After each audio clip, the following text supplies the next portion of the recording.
आपके ऊपर GBU-57 किसने फेंका? आपकी तीन न्यूक्लियर फैसिलिटीज को किसने नस्ते नाबूद करा? उसको पता है कि यूएस का नाम लेगा, यूएस एक और बम मार देगा।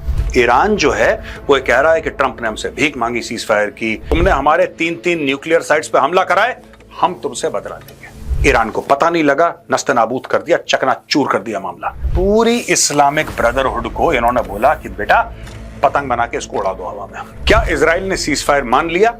नहीं, नो।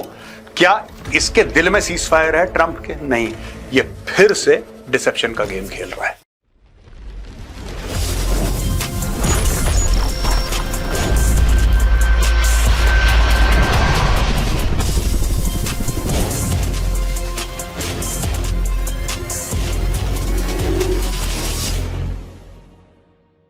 जय हिंद दोस्तों, मैं हूं मेजर गौरवारी और आप देख रहे हैं the Chanakya dialogues. Cease fire and Trump's many deceptions. भेद, छल, ट्रंप ने ऐसा कर रखा है दोस्तों कि सीज फायर हो गया, सीज फायर हो गया, सीज फायर हो गया। ये कभी भी सीज फायर करवा देता है दो लोगों के बीच में, चाहे वो दो लोग माने ना माने, ये एक सीज फायर पैदा कर देता है बीच में। ये ट्रंप का डिसेप्शन का गेम है और आज हम बताएंगे कि क्या हुआ है, बिहाइंड द सीन्स क्या हुआ है और क्या होने वाला है, क्या हो सकता है। ये सारी के सारे डिस्कशंस आज हम करेंगे दोस्तों। आइए दोस्तों, ट्रंप ने डिक्लेयर कर दिया सीज फायर। ट्रंप ने बोला लड़ाई बंद। अभी कुछ लोगों के यहां पे रिएक्शन है और ट्रंप का क्या स्टेटमेंट है देखिए। एक तो ट्रंप सीज फायर करवा रहा है, दूसरा ट्रंप बेइज्जती भी कर रहा है। ठीक है, it is not enough for Trump that he has won, the other side must lose, it must be humiliated.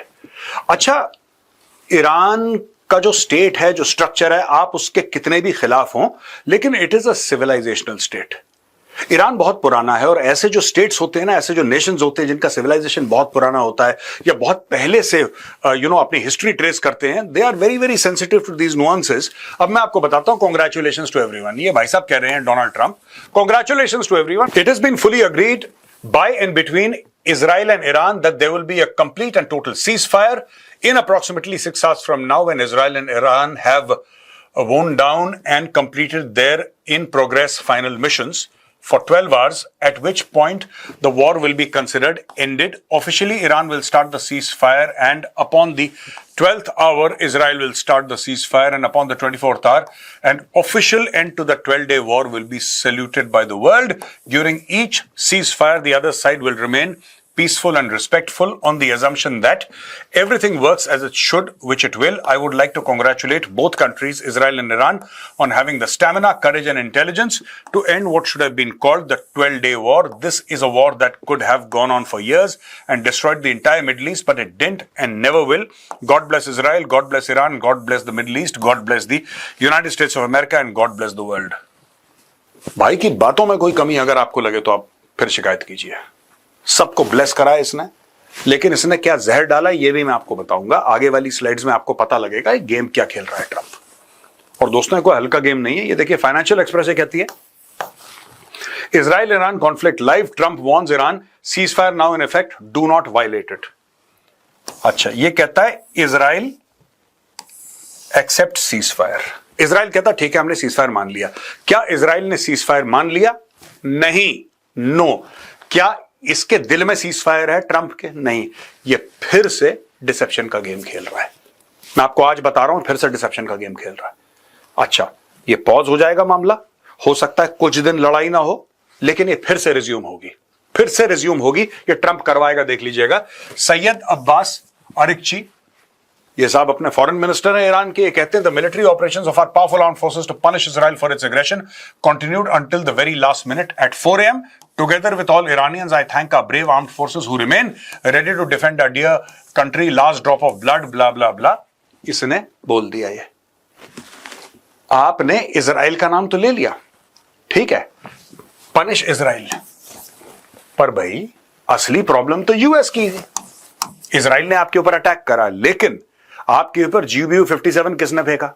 आपकी तीन न्यूक्लियर फैसिलिटीज को किसने नस्ते नाबूद करा? यूएस ने। यूएस का नाम नहीं ले रही है, यूएस का नाम खामेनेई भी नहीं ले रहा। खामेनेई भी ज़ायनिस्ट रजीम कह रहा है, यूएस का नाम नहीं ले रहा वो। उसको पता है कि यूएस का नाम लेगा, यूएस एक और बम मार देगा। Iran is running out of ammo. ये बात मैं टेलीविजन पे काफी टाइम से कह रहा हूं दोस्तों, और ये बात मैंने अपने प्लेटफॉर्म पे भी बोली है। जो रोज मिसाइल फायर करते हैं ना, अब ये पहले सिर्फ मिसाइल दागते थे, अब ये मिसाइल भी दाग रहे हैं और मीम भी चला रहे हैं साथ साथ, क्योंकि अब मिसाइल धीरे धीरे इनकी खत्म हो रही है और पीछे से कुछ आ नहीं रहा है। इनकी सप्लाई चेन को इजराइल ने रप्चर कर दिया है। They have limited missiles left. They are running out of ammo, rocket launchers as it struggles to keep up with Israel. ये देखिए साहब, Israel Iran conflict live. Israel accepts Trump brokered ceasefire with Iran, says achieved objectives. Israel Iran conflict. Iran announces ceasefire and missile barrage hits Israel. Israel Iran conflict live. Iran says Trump begged for ceasefire. अब ये देखिए साहब, ये क्या कह रहा है ये? Iran says Trump begged for ceasefire. ये ईरान कह रहा है। अब आपको लगता है कि डोनाल्ड ट्रंप को यह बात हजम होगी दोस्तों? चलिए मैं आगे आपको बताता हूं। जो ईरान कह रहा है और जो ईरान कर रहा है उसमें जमीन आसमान का फर्क है। ईरान जो है वो कह रहा है कि ट्रंप ने हमसे भीख मांगी सीज फायर की, he literally begged for cease fire, पर यहां पे ऐसा दिखने में आया है कि ईरान का गला सूख गया दोस्तों। अब ईरान को तो दुनिया भर को सेटिस्फाई करना है, वो अपने आप को आलम इस्लाम का लीडर मानता है। ईरान को यह भी लगता है कि जो हमारे लोग हैं, अगर उनको हमने स्ट्रेंथ नहीं दिखाई, ईरानी लोगों को स्ट्रेंथ नहीं दिखाई, दोस्तों ये सारी की सारी डिक्टेटरशिप है ना, वो एक जैसी है। इनका दिमाग एक जैसा चलता है कि अगर हमने अपने लोगों को ताकत नहीं दिखाई कि हम कितने तगड़े और हम कितने जबरदस्त तरीके से रिस्पॉन्ड करते हैं, तो विद्रोह हो जाएगा। क्योंकि ये अपने लोगों को ताकत से दबा के रखते हैं। जब लोगों को यह पता लग गया कि वो ताकत ही नहीं है हमें दबाने की, तो लोग तो उठ खड़े होंगे। इसीलिए जरूरी है। अब ये देखिए साहब, Trump says Iran gave early notice about counter strike on US base in Qatar. अब ट्रंप ने थैंक यू भी बोल दिया इनको। यानी कि जब ईरान ने बोला कि हम तुमसे बदला लेंगे, तुमने हमारे 3 न्यूक्लियर साइट्स पे हमला कराए, हम तुमसे बदला लेंगे। अच्छा, बदला कैसे लिया भाइयों ने? बदला ऐसे लिया कि पहले हेलो हेलो यूएस, हां हम इस तारीख को इतने बजे तुम्हारे ऊपर बम डालेंगे, हम तुम्हें पहले से बता रहे हैं, तुम बच के रहना। यह कोई हमला होता है? यानी कि ईरान अपने लोगों को यह दिखाना चाहता है कि उसने यूएस फोर्सेस पर हमला कर दिया तो बहुत तगड़ा मुल्क है और वहां पे यूएस से वापस पलटवार मारना पड़े उसको, इसलिए उसने ऐसी कुछ कुछ फुलझड़ियां वहां पे फेंक दी। दोस्तों अब देखिएगा, president Trump said Monday the Iranian government offered early notice about a series of missile strikes that targeted the US Al Udeid air base in Qatar, downplaying Iran's response to the US bombing of the 3 Iranian nuclear sites over the weekend as very weak. इसने बोल दिया तुम्हारा response ही बड़ा week है। इन्होंने 6 missile मारी, 5 को उन्होंने शूट डाउन कर दिया, एक मिसाइल अलग डायरेक्शन में जा रही थी उसको छोड़ ही दिया, बोला भाग जाओ। ये टोटल रिस्पॉन्स है। आप इमेजिन करिए, जब अमेरिका ने ईरान के न्यूक्लियर साइट्स पे अटैक करा था, कि अमेरिका ने उनको नोटिस दिया था कि भाई साहब हम इतने बजे आएंगे और यहां पे इतने बम गिराएंगे? बोला था? नहीं बोला था। उसने पूरा एक डिसेप्शन का गेम प्लान, कुछ B2s चले गए गुआम, जिनको लोग फॉलो कर रहे थे, कुछ आए कि इन्हें ठोक दिया, कुछ अलग से पैकेज लेकर आ रहे थे, कुछ F-22 थे, कुछ F-35 थे, कुछ F-16 थे। पूरा एक मामला गया था B2 के साथ। ईरान को पता नहीं लगा, नस्ते नाबूद कर दिया, चकनाचूर कर दिया मामला। लेकिन ईरान आज की तारीख में इतना कमजोर हो गया है कि सिर्फ दुनिया को दिखाने के लिए, ये जो इसने कतर के बेस पे मारा है, जहां पे यूएस बेस है कतर के अंदर, ये जो मारा है दोस्तों, सिर्फ और सिर्फ दुनिया को एक व्हाइट वॉश करने के लिए, एक दिखाने के लिए कि नहीं अभी भी हम में ताकत है। ये एक्चुअली ईरान यहां पे गिड़गिड़ाया है दोस्तों। रहम की भीख मांगी ईरान ने, दिखाने के लिए सबको कि हम मार सकते हैं, लेकिन अमेरिका को पहले फोन कर दिया कि बॉस देखो मारना है, हमारी मजबूरी है, कुछ करना मत, हम ऐसे ही मार देंगे, तुम हवा से उड़ा देना, कहानी खत्म हो गई, तुम्हारा मेरा बराबर हो गया। पर क्या एक्चुअली बराबर हुआ दोस्तों? बराबर तो नहीं हुआ बिल्कुल भी। ईरान ने 1% भी यूएस को लॉस नहीं करवाया जो यूएस ने ईरान का करवा दिया था। 1% भी नहीं कराया। लेकिन दुनिया को दिखाने के लिए, आलम इस्लाम को दिखाने के लिए और अपनी जनसंख्या को दिखाने के लिए कि हम बड़े तगड़े हैं, हमने ये कर दिया वो कर दिया, ये बकवासबाजी ईरान ने शुरू कर दी है। अब देखिए, Iran launches missiles at US military bases in Qatar, Iraq will never leave violation of territorial integrity unanswered, says Iran after targeting US base in West Asia. Qatar temporarily suspends airspace after US issues advisory for citizens. ये देखिए, ये है अल उदैद airbase. ये Qatar है दोस्तों, ये Bahrain है, ये सऊदी अरेबिया है। तो आप देख सकते हैं जो कतर है ना, कतर इज ये स्ट्रेटेजिकली बड़ा इंपॉर्टेंट है। ऑयल प्रोड्यूसिंग कंट्री है और भी कई इसकी खासियतें हैं, लेकिन स्ट्रेटेजिकली, ज्योग्राफिकली, जियो स्ट्रेटेजिकली बड़ा ये इंपॉर्टेंट एक देश है कतर। और यहां पे अल उदैद एयरबेस है और ये दोहा है, एक्सप्लोजन्स हर्ड अक्रॉस दोहा। तो इन्होंने मिसाइलें मार दी, कतर पे मार दी इन्होंने मिसाइल्स, राइट। बड़े स्मार्ट है ईरानी, बड़े स्मार्ट है। वहां पे यूएस शिप्स भी थे जो कि इंटरनेशनल वाटर पे थे, यूएस शिप्स थे जो इंटरनेशनल वाटर पे थे। अगर ईरान चाहता रिस्पॉन्ड करना, क्या ईरान अपनी कोई हाइपरसोनिक मिसाइल किसी यूएस शिप पे नहीं मार सकता था? भाई आपने इनकी न्यूक्लियर फैसिलिटी उड़ा दी, एक नहीं तीन तीन। क्या ईरान ऐसे रिस्पॉन्ड नहीं कर सकता था कि ठीक है वो इनका एयरक्राफ्ट कैरियर है या वो उनका डिस्ट्रॉयर है, हमने मारी उसके अंदर मिसाइल और पूरा का पूरा जहाज उड़ा दिया और इतने 100 अमेरिकन को हमने मार दिया? ईरान करना ही नहीं चाहता था, ईरान की हिम्मत ही नहीं थी, इसलिए उसने एक बिरादर मुस्लिम मुल्क चुना, क्योंकि आसपास वही है सबके सब और सबके सब में यूएस के बेसेस हैं। तो उसने बोला कि ये है बेस, इधर मार दो मिसाइल और पहले से अमेरिका को बता दो कि भाईजान इतनी मिसाइल आ रही हैं कि वो अमेरिकन उसको मार के उड़ा देंगे, अपने सर्विसमैन को वो लोग बचा लेंगे कि बंकरों में चले जाओ, ऊपर से मिसाइल इतने बजे आने वाली है। ये टोटल रिटेलिएशन था ईरान का। ईरान अगर चाहता तो इस पूरे इलाके में जो पानी है ना, यहां पे कितने अमेरिकन शिप्स हैं, ईरान आराम से एक हाइपरसोनिक मिसाइल या कोई भी मिसाइल मार सकता था शिप पे और उस अमेरिकन शिप को, राइट, उस, मैं ये नहीं कह रहा एयरक्राफ्ट कैरियर, मैं कह रहा हूं कोई भी शिप को पानी से उड़ा सकता था, उसको डुबा सकता था। लेकिन उसने नहीं करा, क्योंकि उसको पता है कि अगर आपने अमेरिकन शिप को हिट करा और अमेरिकन शिप को डुबाया तो उसका अंजाम ऐसा होगा कि फिर American troops will land up inside Iran. और फिर ये जैसे सद्दाम हुसैन को निकाला था ना गड्ढे के अंदर से, आपको याद होगा वो सीन, सद्दाम हुसैन को निकाला था, जैसे गद्दाफी को निकाला था गड्ढे से, वैसे ही खमेनी को भी निकालेंगे गड्ढे से। उनको पता था, इसलिए उन्होंने ऐसी हवा में सुरसुरी छोड़ दी। वहां पे दोस्तों कतर ने ईरान को वार्न करा है, मिंट से हमने ये स्टोरी ली है। ये देखिए साहब, Qatar warns of retaliation after Iranian strike on US base in Doha, we reserve the right to respond. अब ये बात है कि कतर कह रहा है कि हम भी रिस्पॉन्ड करेंगे। अब देखिए साहब, कतर अमेरिका पे डिपेंडेंट है, कतर के अंदर अमेरिकन बेसेस हैं और कतर की सिक्योरिटी एक लिहाज से अमेरिका भी गारंटी करता है। क्या कतर के पास फौज है? बिल्कुल फौज है दोस्तों। ये देखिए 72nd है वो ग्लोबल फायर पावर इंडेक्स में, और डिफेंस बजट इनका 15.4 अरब डॉलर है, right, 15.4 Arab dollar, 6.96% of GDP. Active personal इनके 66,550 हैं, रिजर्व पर्सनल 15,000 हैं इनके। पता नहीं इतना पैसा कहां खर्च कर रहे हैं।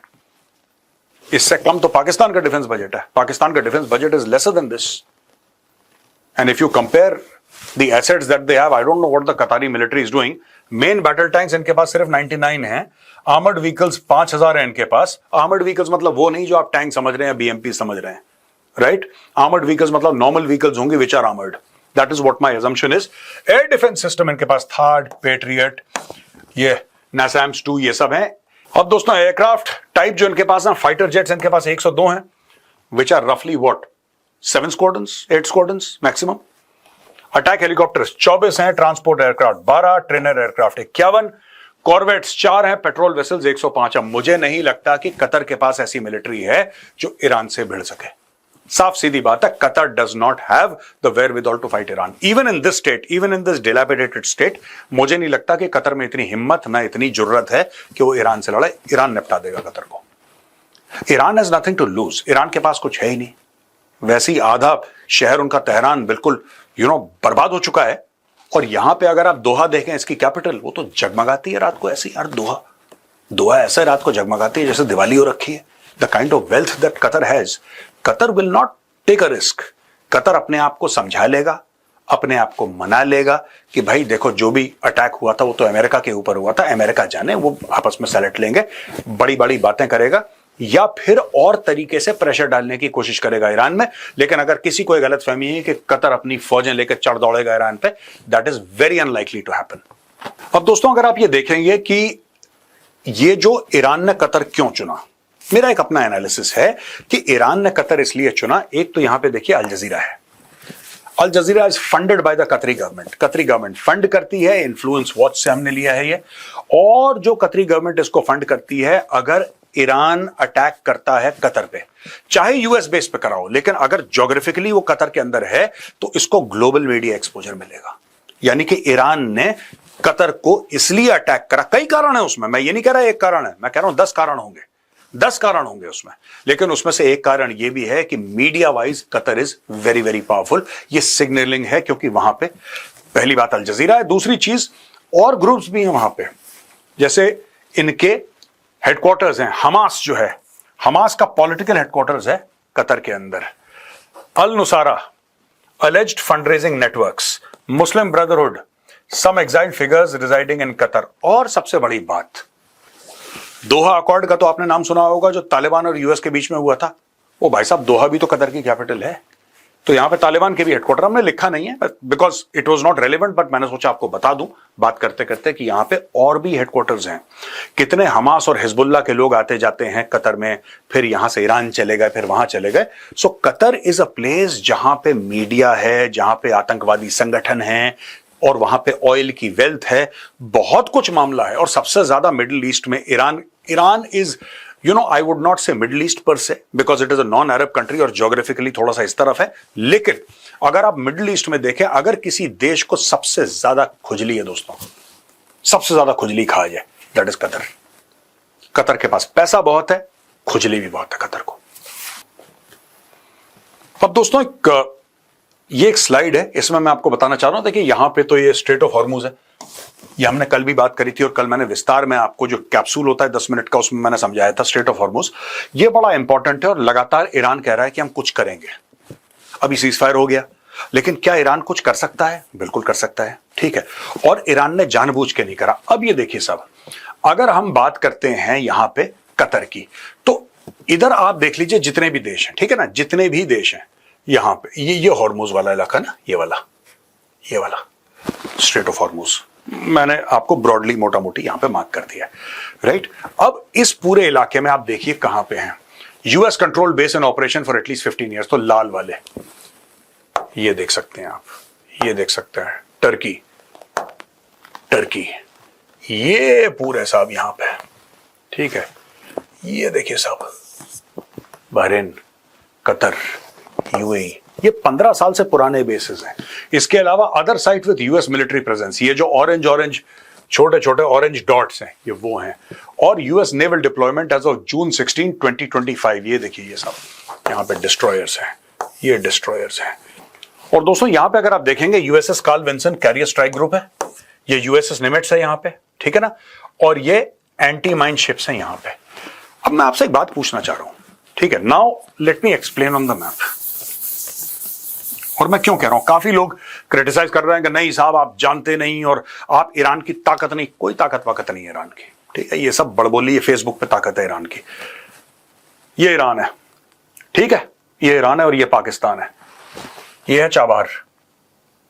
मैं मोटा मोटी बता रहा हूं आपको, I could be wrong by a few kilometres here and there. और ये तकरीबन है गवादर, ठीक है, गवादर बलोचिस्तान में है, और ये जो इंडिया ने बनाया यहां पे, ठीक है ना। और इसके आसपास कई सारे हैं, बंदर अब्बास वगैरह, काफी सारे पोर्ट्स हैं इसके पास, इनका नेवल प्रेजेंस है। आप छोड़ दो इसको, छोड़ दो 2 मिनट के लिए, स्ट्रेट ऑफ हॉर्मुज को 1 मिनट के लिए अलग रखो। यहां पे यूएस शिप्स हैं बिल्कुल सामने, यहां पे यूएस शिप्स हैं, और पूरा Carl Wilson is a carrier group. Carrier group मतलब एक जहाज नहीं, उसमें कई सारे जहाज हैं। ईरान क्या यहां से मिसाइल मार के इनको एंगेज नहीं कर सकता? यहां से मिसाइल मार के इनको एंगेज नहीं कर सकता है? अगर यहां से मिसाइल मार के ये पूरा, आप ये देख लीजिए कि देखो, मैं ये कह रहा हूं कि ईरान यहां से मिसाइल मारता है सीधा इजराइल को 2000 किलोमीटर दूर, राइट। ये बगल में क्यों नहीं मिसाइल मार देता? है इनके जितने भी ट्वीट्स हैं, इनके अराची जो है फॉरेन मिनिस्टर, इनका खामेनेई जो है इनका सुप्रीम लीडर, सारे के सारे ट्वीट्स में इजराइल को गाली दे रहे हैं। अमेरिका जिसने बड़े बड़े बम मारे इनको, अमेरिका का नाम ही नहीं ले रहे, गाली देना तो बहुत दूर है, अमेरिका का नाम भी नहीं ले रहे।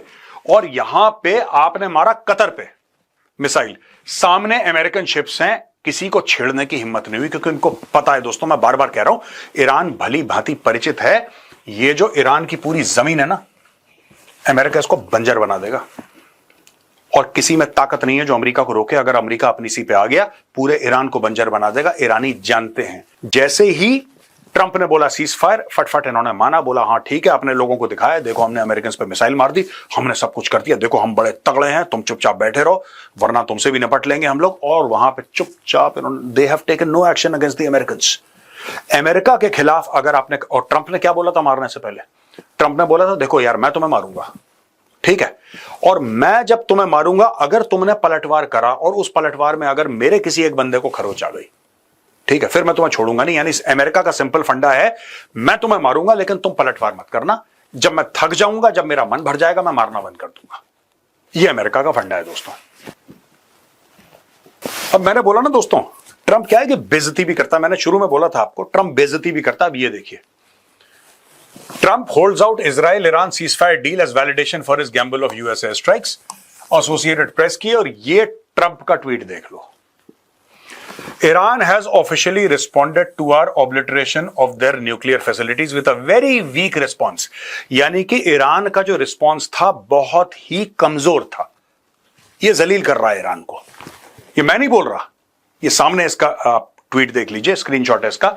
which we expected and have very effectively countered। there have been 14 missiles fired, 13 were knocked down and 1 was set free because it was headed in a non-threatening direction। I am pleased to report that no Americans were harmed and hardly any damage was done। Most importantly, they have gotten it out of their system। यानी कि जो तुम्हारे यानी कि ईरानियों के system में, दिल में, दिमाग में, जहन में जो हमारे खिलाफ नफरत थी, अमेरिकन के खिलाफ नफरत थी, वो तुमने अपनी भड़ास निकाल ली, खुश हो गए तुम। ये टॉन्ट कर रहा है, he is being sarcastic and there will hopefully be no further hate। I want to thank Iran for giving us early notice। ये फिर बेइज्जती कर रहा है, early notice which made it possible for no lives to be lost and nobody to be injured। Perhaps Iran can now proceed to peace and harmony in the region and I will enthusiastically encourage Israel to do the same। Thank you for your attention to this matter। Simple सी बात है, ये हर एक line में Iran की बेइज्जती कर रहा है। एक कहता है कि तुम्हारा रिस्पॉन्स बड़ा वीक था। ओ भाई, आपको तो ये बोलना चाहिए कि ठीक है आपने रिस्पांस करा, चलो कहानी खत्म करो। ये नहीं कर रहा, ये जानबूझ के पिन कर रहा है ईरान को, बोल रहा है कि जो तुम्हारा रिस्पांस था वो तो बड़ा कमजोर था यार, क्या कमजोरों वाला रिस्पांस तुमने करा, ये कोई रिस्पांस होता है। फिर कहता है कि तुमने ये 12, 13, 14 मिसाइलें तुमने फायर करी, उसमें से बाकी हमने उड़ा दी, एक कहीं और जा रही थी, हमने छोड़ दिया उसको। और फिर ये कहता है कि आपने हमें पहले ही बता दिया था। ये ट्रंप खुद कह रहा है कि आपने ट्रंप के साथ जो काम भी करे ना, अगर ईरान ने भी काम करा along with the American administration and Trump saying that चलो सीज फायर करते हैं, ये उनकी भी बेइज्जती कर रहा है। Trump is ridiculing and humiliating the Iranis even now कि थैंक यू, आपने पहले ही से हमें बता दिया था।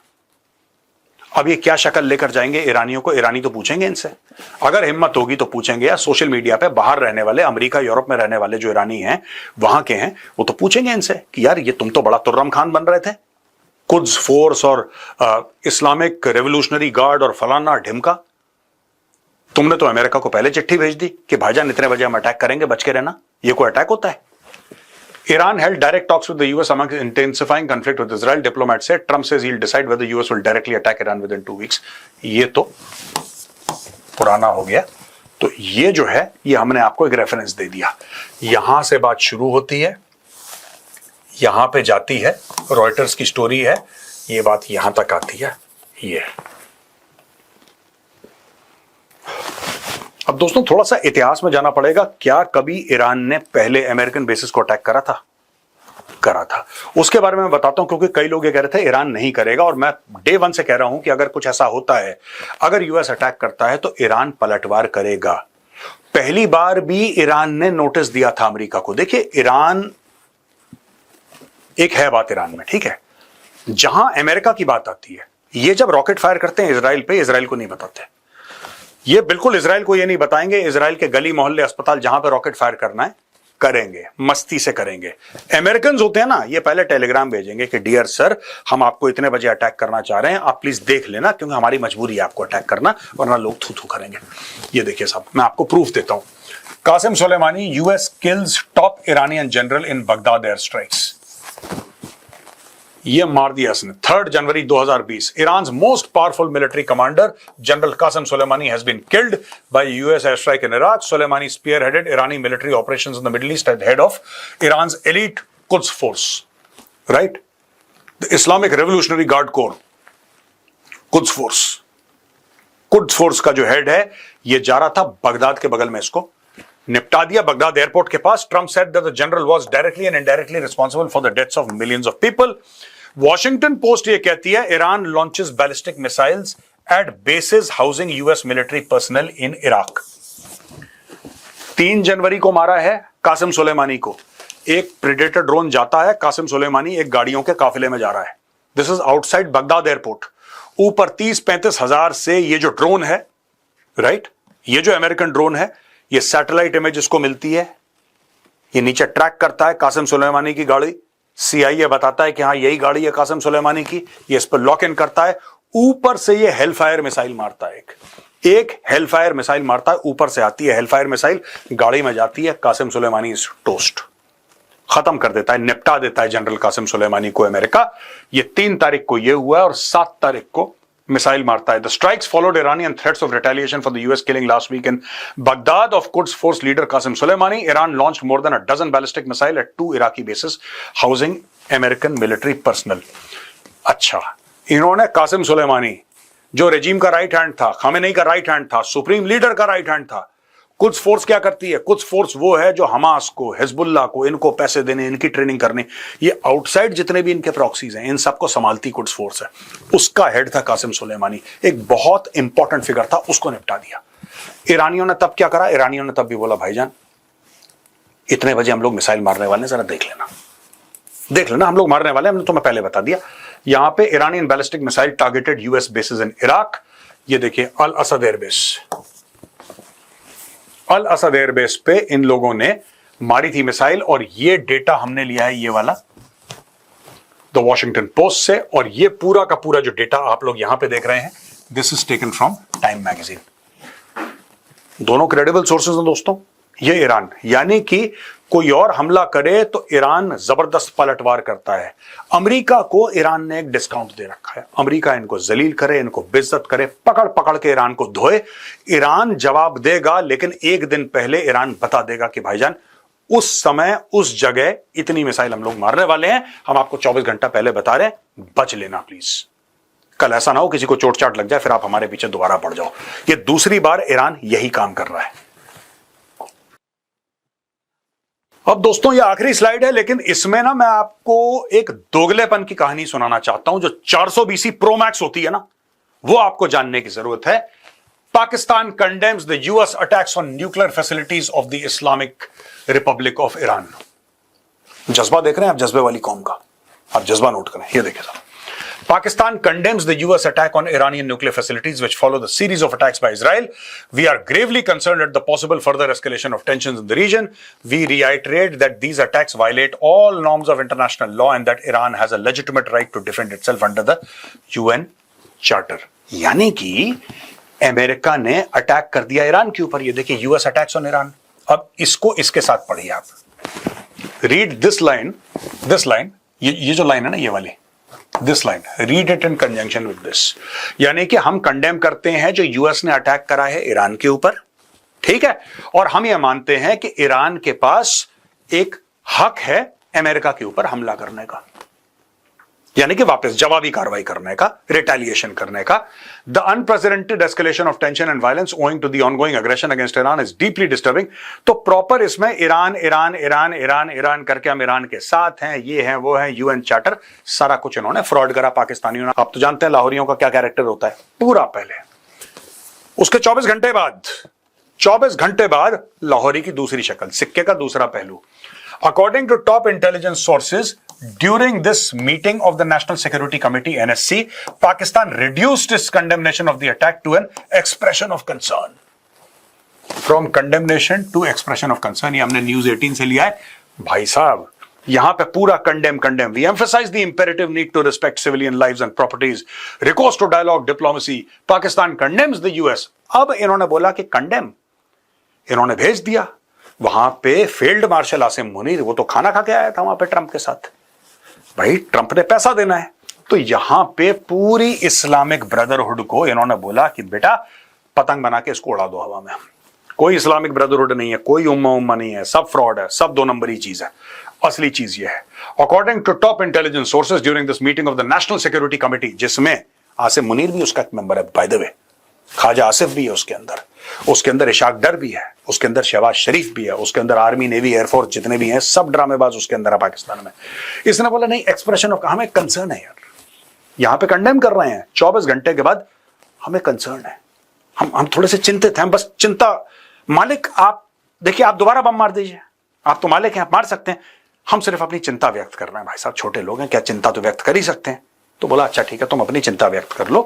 Top Pakistani officials chose to remain completely silent on the US attack on Iran while the Pakistani foreign office condemned it, it was not discussed during the NSC meeting. जो actually है पावर जहां पे है, जहां पे आसिम मुनीर बैठता है, उसने डिस्कस ही नहीं करा।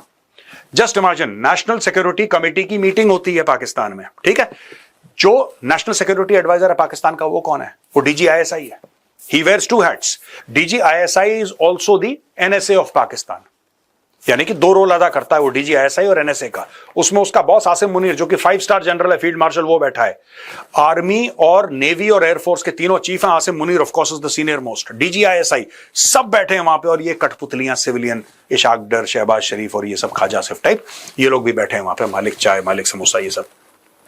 और वहां पे completely silent on the US attack on Iran, while the Pakistan Foreign Office condemned it, it was not discussed. इन्होंने डिस्कस करना भी ठीक नहीं समझा।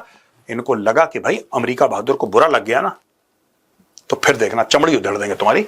Pak government press release said the NSC called on all relevant parties to resolve the conflict through dialogue and diplomacy in line with the UN Charter. टाएं टाएं फिस। एक Iran है जो कि जिहाद पे निकला था, उसने पहले ही अमेरिका बहादुर को बता दिया कि भाई साहब हम कल इतने बजे बम मारेंगे, तुम लोग बच लेना।